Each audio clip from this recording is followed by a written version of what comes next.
اس کا ذہن و شعور جو ہے وہ اس کی توجہ اللہ تعالیٰ کی طرف ہونی چاہیے. تو اعتکاف میں جو ہے یہ خصوصی معنی پایا جاتا ہے. اس لیے اعتکاف ایک طرح سے بوسٹ کرنا ہوتا ہے نا کسی چیز کو, تو یہ ہماری دینداری کو بوسٹ کرتا ہے. ایک نورانی کیفیت, ایک نورانی کیفیت, ایک روحانی کیفیت. نبوت سے پہلے بھی غار ہرا میں جاتے تھے اور وہاں رہتے تھے اور اللہ کے ذکر میں رہتے تھے, اور پھر آپ کے نبوت جیسے حضرت موسیٰ علیہ السلام کو جب بلایا اللہ تعالیٰ نے تورات دینے کے لیے, تو وہ 30 دن, اس کے بعد 40 دن کی مدت کی گئی. تو وہ ایک اور پھر اس میں کیا ہے نا کہ بعض مرتبہ اس کیفیت سے باہر نکلتا ہے تو اس کا اثر الحمدللہ بیشتر لوگوں پہ دکھتا ہے. اگر اعتکاف میں بندہ بیٹھا ہے اور اعتکاف کا حق ادا کیا ہے اس نے, تو جو اس کی اعتکاف سے پہلے کی زندگی ہوتی ہے وہ اعتکاف کی زندگی سے مختلف ہوتی ہے اور اس کو ہونا چاہیے. اور اگر بندہ خاص طور پہ یہ کہ کسی گناہ سے وہ چھٹکارا حاصل کرنا چاہتا ہے, اعتکاف کرے, بہت اس کے لیے معاون ہوتا ہے. کیسا ہوتا ہے کہ دل جتنا اللہ تعالیٰ کے قریب ہوگا اتنا گناہوں سے دور ہوگا. تو یہ اللہ تعالیٰ کے قریب کرنے کا ایک طریقہ ہے اعتکاف, دل کو اللہ تعالیٰ کے قریب کرنے کا. بلکہ جو اعتکاف کرتے ہیں ان کو یہ سوچنا چاہیے کہ اگر اعتکاف کے بعد کی بھی ہماری زندگی اعتکاف کی زندگی سے پہلے کی زندگی ہے, اس میں کوئی تبدیلی نہیں آئی, کوئی ہماری دینداری میں کوئی اضافہ نہیں ہوا, اس کا مطلب ہم نے اعتکاف سے فائدہ نہیں اٹھایا. بلکہ علماء اس کو قبول کی علامتوں میں سے بتاتے ہیں کہ اگر بندہ تبدیل ہو جائے اس کا مطلب اس کا اعتکاف اللہ کے یہاں مقبول ہوا ہے. جزاک اللہ خیر. ناظرین, بہت خوبصورت طریقے سے آپ حضرات نے سماعت فرمایا کہ اعتکاف سے کیا ہم کو فوائد ملتے ہیں. دنیا کی رغبتوں سے طرح کی آلودگی پیدا ہو جاتی ہے, اس کی صفائی ہوتی ہے, نورانی کیفیت کا جو ہے حصول ہوتا ہے, اللہ تبارک و تعالیٰ سے ہم کو خلوت نصیب ہوتی ہے, گناہوں سے بچنے میں ہم کو تعاون ملتا ہے, اور ایک بہتر زندگی کی جو ہے ابتدا ہوتی ہے اعتکاف کے ذریعہ. آئیے ہم ایک نئے سوال کی طرف چلتے ہیں اور وہ ڈاکٹر نسیم حفظہ اللہ سے کرتے ہیں. شیخ, ہمیں یہ بتائیں کہ ابھی اعتکاف کی اتنی ساری حکمتیں اور اتنے سارے فوائد شیخ سرفراز نے بتائے ہیں, بتائیے کہ اعتکاف کا حکم کیا ہے. دیکھیے, اعتکاف ہماری شریعت میں مشروع ہے, اس پر اجماع ہے, اس میں کسی کا اختلاف نہیں ہے کہ اعتکاف مشروع ہے. مشروع یعنی کہ یہ ہماری شریعت کا حصہ ہے, ہماری شریعت کا حصہ ہے, ہاں بدعت نہیں ہے. اور یہ نہ صرف ہماری شریعت کا حصہ ہے بلکہ اس شریعت سے پہلے جو سابقہ شرائع ہیں ان میں بھی اعتکاف کا تصور تھا. جیسا کہ ہم نے رمضان کے سلسلے میں بھی جانا کہ روزہ ہمارے ساتھ خاص نہیں ہے, پہلے کی امتوں پر بھی روزہ تھا. تو اعتکاف پہلے کی شریعتوں میں بھی تھا. قرآن کریم کی ایک آیت ہے, وَأَحِدْنَا إِلَىٰ إِبْرَاهِيمَ وَإِسْمَاعِيلَ أَن طَهِّرَ بَيْتِيَ لِلطَّائِفِينَ وَالْعَاكِفِينَ وَالرُّكَّعِ السُّجُودِ. تو یہ تصور پہلی امتیوں کے اندر بھی موجود ہے. تو اسی طرح سے اس شریعت کے اندر بھی اعتکاف مشروع ہے. اب رہا سوال یہ کہ جب یہ مشروع ہے تو اس کا حکم کیا ہے, کیا یہ واجب ہے, مستحب ہے, مندوب ہے, کیا ہے یہ؟ تو اعتکاف کرنا یہ مستحب ہے. اعتکاف کرنا مستحب عمل ہے, اور مستحب کا مطلب یہ ہے کہ اگر آپ نے کیا تو آپ کو اجر ملے گا, اگر آپ نے اعتکاف نہیں کیا تو آپ کو اس پر کوئی گناہ نہیں ملے گا. اعتکاف کرنا یہ مستحب ہے. اچھا, ایک ذرا سا لوگوں میں یہ غلط فہمی بھی ہوتی ہے, اس کو بھی کلیئر کرنا چاہیے کہ بعض لوگ یہ سمجھتے ہیں کہ ہر مسجد میں ایک نہ ایک اعتکاف کرنے والا ہونا چاہیے, ورنہ وہ سمجھتے ہیں کوئی گناہ کی بات ہو جائے گی اگر کوئی بھی اعتکاف. نہیں, بالکل نہیں. جب ہم اس بات پر متفق ہو گئے کہ اعتکاف کرنا واجب نہیں ہے, یہ مستحب ہے, تو اگر کوئی بھی نہ کرے تو کوئی حرج کی بات نہیں. یہ ناظرین کو بتانا چاہیے کہ اگر کسی مسجد میں ویسے تو اعتکاف کرنا چاہیے, اس کی طرف رغبت دلانی چاہیے, اور اسلام کا شعار ہے, بلکہ رمضان کی خوبصورتی ہے. لیکن اگر کہیں کسی وجہ سے, جیسے ابھی لاک ڈاؤن کا مسئلہ ہے, کورونا کا مسئلہ ہے, تو اگر کہیں اعتکاف کی اجازت نہیں ملی یا لوگ نہیں ملے اعتکاف کرنے والے, تو اس میں کوئی گناہ کی بات نہیں ہوگی. عوام الناس میں بچپن سے سنتا آیا کہ یہ مشہور رہتا ہے کہ یہ فرض کفایہ ہے. مطلب اگر جیسے ایک گاؤں ہے, مسجد ہے, اب اگر کوئی اعتکاف ہی نہیں کیا تو گویا کہ سب گنہگار ہوں گے. بلکہ بعض جگہوں پر تو پیسہ دے کر کے ایک آدمی کو بٹھایا جاتا ہے. نہیں, یہ غلط تصور ہے, یہ غلط تصور ہے شریعت کے حکم کے بارے میں. یہ مستحب ہے, یہ کوئی واجب نہیں ہے. اس مناسبت سے آگے والے سوال پر جانے سے پہلے, چونکہ ہم نے کہا کہ یہ مستحب ہے, تو ہم نے اس کا استحباب کہاں سے لیا یہ بتانا بھی ناظرین کو ضروری ہے. یعنی استحباب کی دلیل, ہاں, استحباب کی دلیل کیا ہے. قرآن کریم کی جو آیت ہے, ہماری شریعت میں اعتکاف مشروع ہے, اس کی دلیل کیا ہے. یہ آیت ہے, وَلَا تُبَاشِرُوهُنَّ وَأَنْتُمْ عَاكِفُونَ فِي الْمَسَاجِدِ. جب مسجدوں کے اندر اعتکاف کی حالت میں ہو تو عورتوں سے صحبت نہ کرو. اسی طرح سے اللہ کے نبی صلی اللہ علیہ وسلم کے بارے میں ابو ہریرہ رضی اللہ تعالیٰ عنہ کی روایت ہے کہ نبی صلی اللہ علیہ وسلم ہر رمضان میں آخری عشرے میں یعنی آخر کے 10 دنوں میں اعتکاف کرتے تھے. جس سال آپ صلی اللہ علیہ وسلم کی وفات ہوئی اس سال آپ نے 20 دن کا اعتکاف کیا۔ عائشہ رضی اللہ تعالی عنہا کی روایت ہے کہ اللہ کے نبی صلی اللہ علیہ وسلم پوری زندگی اعتکاف کرتے رہے آخری عشرے میں، اور اللہ کے نبی صلی اللہ علیہ وسلم کی وفات کے بعد آپ کی ازواج اعتکاف کرتی تھیں۔ متعدد دلیلیں ہیں اس سلسلے میں جن سے پتہ چلتا ہے کہ اللہ کے نبی صلی اللہ علیہ وسلم اعتکاف کرتے تھے، اور اس سے پتہ چلتا ہے کہ یہ کتنی اہم عبادت ہے اور اس کا استحباب اور اس کی سنیت کس درجہ کو پہنچی ہوئی ہے۔ مستحب بمعنی سنت آپ نے کہا ہے؟ جی، مستحب بمعنی سنت، جی، جیسا کہ کچھ لوگ مستحب اور مستحب کا مطلب یہ ہوتا ہے، ناظرین کو بھی سمجھا دینا چاہیے، اللہ کی یہ بات آئی کہ مستحب کا مطلب ہوتا ہے جو کرے گا اس کو ثواب ملے گا، اور اگر کوئی نہیں کرتا تو وہ گنہگار نہیں ہوگا۔ میں نے یہ سوال اس لیے کیا کہ لوگوں کے ہاں مستحب اور سنت میں دیکھیے یہاں پر ایک ٹیکنیکل بات ہے، ایک لائن میں 2 لائن میں بتاتا ہوں۔ اگر کہا جائے کہ یہ چیز اللہ کے نبی صلی اللہ علیہ وسلم کی سنت ہے، اگر ایسا کہا گیا تو اس میں دونوں باتوں کا احتمال ہے۔ اللہ کے نبی صلی اللہ علیہ وسلم نے جو کچھ کیا ہے سب سنت ہے، چاہے وہ فرض ہو، چاہے مستحب ہو، یا کسی بھی درجے میں ہو۔ اللہ کے نبی صلی اللہ علیہ وسلم نے جس کو دین سمجھ کر کے کیا ہے، عبادت کے طور پر کیا ہے، وہ سب سنت ہے۔ اب ان سنتوں میں تقسیم ہے جہاں پر اصولیوں کی اصطلاح آ جاتی ہے۔ اللہ کے نبی صلی اللہ علیہ وسلم کی ان تمام سنتوں میں سے وہ سنت جس کا کرنا واجب نہیں ہے اس کو اصولی یا تو سنت کہتے ہیں یا مستحب کہتے ہیں۔ جزاک اللہ خیر۔ تو اعتکاف کی جو جگہ ہے اور اعتکاف کی مدت دونوں ہم چاہتے ہیں کہ آپ اس پہ گفتگو کریں کہ کس جگہ کرے گا اعتکاف اور کیا مدت ہو؟ جی، اعتکاف کی جگہ کے متعلق حالانکہ اختلافات ہیں علماء کے درمیان، لیکن صحیح احادیث اور قرآن کی آیتوں کے تناظر میں اگر ہم دیکھیں گے تو یہ بات طے ہے کہ اعتکاف کی جگہ مسجد ہے۔ مسجد کے علاوہ کہیں پر اعتکاف نہیں کیا جا سکتا۔ اس کی دلیل وہ آیت ہے جو ابھی میں نے تھوڑی دیر پہلے ذکر کیا، وَلَا تُبَاشِرُوهُنَّ وَأَنْتُمْ عَاكِفُونَ فِي الْمَسَاجِدِ۔ اسی طرح سے اللہ کے نبی صلی اللہ علیہ وسلم سے یہ کبھی بھی نہیں ثابت ہے کہ اللہ کے نبی صلی اللہ علیہ وسلم نے مسجد کے علاوہ کہیں اعتکاف کیا ہے۔ جہاں پر بھی اعتکاف کا ذکر آیا ہے وہاں پر مسجد کا ذکر آیا ہے۔ تو اعتکاف کا محل جو ہے وہ مسجد ہے، مسجد سے باہر اعتکاف جائز نہیں ہے، وہ اعتکاف نہیں ہے۔ جہاں تک مدت کی بات ہے، مسجد کے حوالے سے ایک بات یہ بھی ہے کہ جیسے بعض مساجد جو ہوتی ہیں، جیسے مصلی ہوتا ہے، بازار میں کوئی مسجد ہے جہاں پہ جمعہ نہیں ہوتی ہے، کیا ان مسجدوں میں نہیں، مصلی نہیں، مصلی اور مسجد میں فرق ہے۔ مصلی اور مسجد کے حکم میں فرق ہے۔ مصلی وہ کوئی موقت یا ٹیمپروری جگہ جو ہم بنا لیتے ہیں کہ جیسے یہ کچھ دنوں کے لیے، جیسے ہماری آفس ہے، نماز پڑھنے کے لیے ہم نے کوئی جگہ خاص کر لی، وہاں پر چٹائی بچھا کر، یا جیسے بازار میں مسجدیں ہوتی ہیں تو وہاں جمعہ نہیں ہوتا، صرف عام نمازوں کے لیے۔ نہیں، جمعہ ہونا ضروری نہیں ہے۔ ہر وہ مسجد جس میں جماعت سے نماز ہوتی ہے اس مسجد میں اعتکاف کیا جا سکتا ہے، جیسا کہ عائشہ رضی اللہ تعالیٰ عنہ کی ایک روایت ہے کہ اعتکاف اس مسجد میں کرنا ہے جو مسجد جماعہ ہے، جہاں پر جماعت سے نماز ہوتی ہے۔ لیکن افضل یہ ہے کہ ایسی مسجد میں آدمی اعتکاف کرے جہاں پر جمعہ کی نماز بھی ہوتی ہو۔ کیوں ایسا؟ جمعہ کی نماز چونکہ واجب ہے تو اس کو جمعہ کی نماز پڑھنے کے لیے کہیں اور نہ جانا پڑے۔ تو افضل یہ ہے کہ جس کو مسجد جامع کہتے ہیں، جس کو مسجد جامع کہتے ہیں، تو افضل یہ ہے کہ وہاں پر وہ اعتکاف کرے۔ مدت کیا ہوگی؟ اس کی مدت کے سلسلے میں ابھی اختلاف ہے بہت زیادہ، لیکن جتنی بھی آیتوں میں یا احادیث میں اعتکاف کا ذکر وارد ہوا ہے کہیں پر مدت کا ذکر نہیں کیا گیا ہے کہ یہ تحدید ہے کہ اتنی مدت ہی اعتکاف کرنا ہے۔ اللہ کے نبی صلی اللہ علیہ وسلم نے 10 دن بھی اعتکاف کیا، 20 دن بھی اعتکاف کیا، تو اس سے پتہ چلتا ہے کہ اس کی مدت کی کوئی تحدید نہیں ہے۔ عمر ابن الخطاب رضی اللہ تعالیٰ عنہ نے اللہ کے نبی صلی اللہ علیہ وسلم سے عرض کیا کہ زمانے جاہلیت میں میں نے نظر مانا تھا کہ میں مسجد حرام میں 1 رات اعتکاف کروں گا۔ اللہ کے نبی صلی اللہ علیہ وسلم نے کہا کہ اوفی بنذرک، اپنی نظر پوری کرو، تو انہوں نے 1 رات کا اعتکاف کیا۔ دیکھیے 10 دن 20 دن 1 رات ثابت ہو گیا۔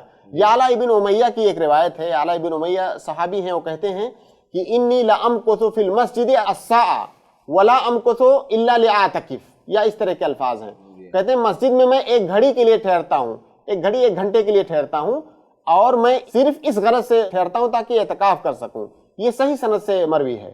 تو اعتکاف کی کوئی مدت نہیں ہے، جس کو ٹھہرنا کہا جا سکتا ہو، اعتکاف جیسا کہ ہم نے عرض کیا کہ ہاں جس کو ٹھہرنا کہا جا سکتا ہو۔ اب آپ مسجد میں چل رہے ہیں، 2 سیکنڈ کے لیے آپ کھڑے ہو گئے، اس کو ٹھہرنا نہیں کہا جاتا ہے۔ بعض لوگ کہتے ہیں 1 لحظہ کے لیے بھی اگر نیت جی کرو۔ نہیں، جس کو ٹھہرنا کہا جا سکتا ہو عرف عام میں اتنی مدت ہونی چاہیے، ورنہ اس کی مدت کی کوئی تحدید نہیں ہے، کتنی مدت بھی ٹھہرنا وہ پوری توجہ کے ساتھ۔ جی بالکل۔ جزاک اللہ خیر۔ ناظرین کے لیے یہ سوال بہت اہم ہے کہ اعتکاف میں آدمی کب داخل ہوگا اور کب نکلے گا، یہ ڈاکٹر صاحب سے پوچھتے ہیں۔